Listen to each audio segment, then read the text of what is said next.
این جوانان با سن 18 سالگی قدم گذاشته برای خدمت در صف قواهای مسلح جمهوری تاجیکستان از حاضر آماده بودن خود را ابراز دارند. کمیسر حربی ناحیه واسه در این خصوص با آنها صحبت می نماید. جوانان آماده هستند که از حاضر عریضه اشان را همچون اختیاریان برای خدمت در صف قواهای مسلح جمهوری تاجیکستان پیشنهاد نمایند.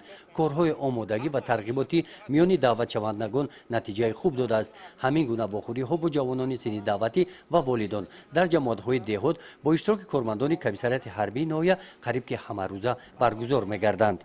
امروز ما وظیفه داریم که بعضی سیاسی جمهوری عزیزمون رو از گروه‌های دیگر گروه‌هایی که دخالت میکنند به بعضی سیاسی امروزه ما امین داریم و این چنین در رفت چورابینی از طرف رئیس ناحیه برای در سطح ضروری گذراندن چورابینی که در پیش شده است در ماه اکتبر و سفربری جوانان به صف قوای مسلح جمهوری تاجیکستان به اعضایان ستاد و تمام اشتراکچیان ستاد گفته گذاشتند که چورابینی را در یک سطح ضروری گذراندن لازم است، چون که چورابینی زیر توجه سرفرمانده عالی قوای مسلح جمهوری تاجیکستان قرار دارد و مردم شرفمند اشتراکچیان جماعت وعده دادند که در تمام چورابینی های سیاسی و اجتماعی و چورابینی هایی که آمادگی جنگی را در بر میگیرند فعالانه در آینده اشتراک خواهند کرد و دائما سیاست خردمندانه پیشوای معظم ملت را دستگیری میکنند. تا دعوت تیرمای زیادتر از یک ماه مانده باشد هم با این چورابینی مهم سیاسی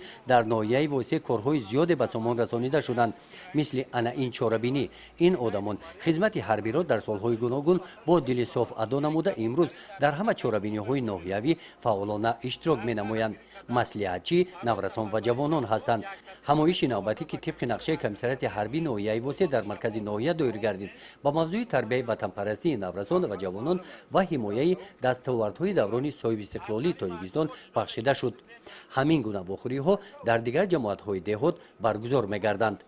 گزارش خواجه نظریف خدای نظر ظهوروف از ناحیه واسه برای برنامه اطلاعاتی نوید.